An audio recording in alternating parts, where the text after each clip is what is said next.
जल्दी से अब वो सवाल जिसको लेकर हम चर्चा करेंगे अपने मेहमानों के साथ। वरिष्ठ पत्रकार आज सबसे पहले जो सियासी खबर को डिकोड करने वाले हैं, वो सवाल आपके सामने है।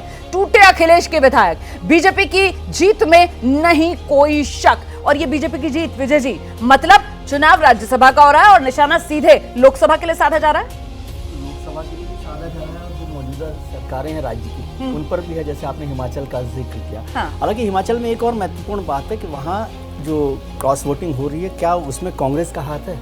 कांग्रेस की जो इंटरनल फाइटिंग है, इंटरनल फाइट जो है, आनंद शर्मा साहब कांग्रेस के हिमाचल के बड़े नेता रहे हैं, केंद्र में मंत्री भी रहे हैं, उन्होंने भी या उनकी तरफ से भी ये माहौल बनाया गया कि जो अभिषेक मनु सिंघवी साहब हैं वो आउटसाइडर बाहरी है, तो उसको लेकर एक भारतीय जनता पार्टी को मदद मिली। आप सोचिए, और राज्यसभा इलेक्शंस में और हिमाचल में फ़र्क यह है कि यहाँ पर बीजेपी के पास वोट ही नहीं थे, 25 वोट हैं 35 की बजाय, और कांग्रेस के पास एक्स्ट्रा वोट थे, 40 की बजाय 35 है।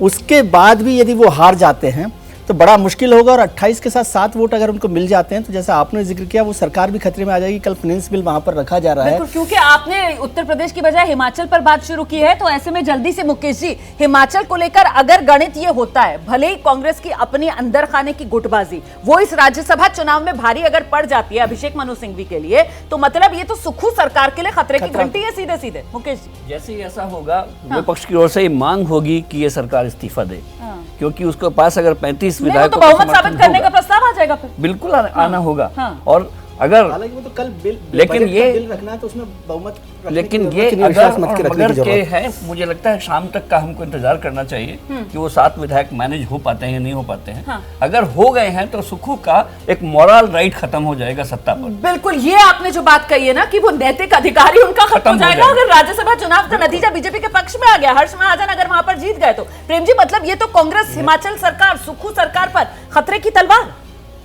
देखिए, उत्तर प्रदेश और हिमाचल में फर्क है। ठीक है, उत्तर प्रदेश में तो बहुत चीजें साफ हो गई हैं, खुल करके बगावत भी सामने आई, बाइट भी सामने आई, अखिलेश यादव जी की निराशा भी सामने आई। लेकिन हिमाचल में ऐसी बात नहीं है। हिमाचल में अभी सुक्खू जी का जो लेटेस्ट बयान है, उसके हिसाब से उन्होंने कहा कि सभी ने वोट कर दिया है, तो हमें वो खबर भी रेक्टिफाई करनी पड़ेगी कि एक जो विधायक बीमार थे वो उन्होंने वोट दिया कि नहीं दिया। नहीं, उन्होंने नहीं दिया, वो होशियारपुर अस्पताल में ही भर्ती हैं।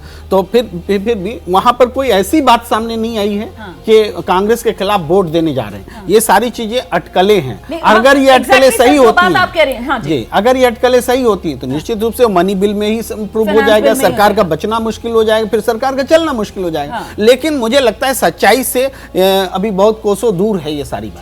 लेकिन वो बयान जिसका आप जिक्र कर रहे थे सुक्खू साहब का, मुझे तो उसमें हैरान करने वाली बात ये लगी कि सुक्खू साहब ने कहा नतीजों का इंतजार कीजिए। मतलब नतीजे आने से पहले सुक्खू साहब भी कुछ साफ तौर पर बोलने के लिए तैयार नजर नहीं आए मीडिया के सामने। इसके मायने किस रूप में निकाले जाए?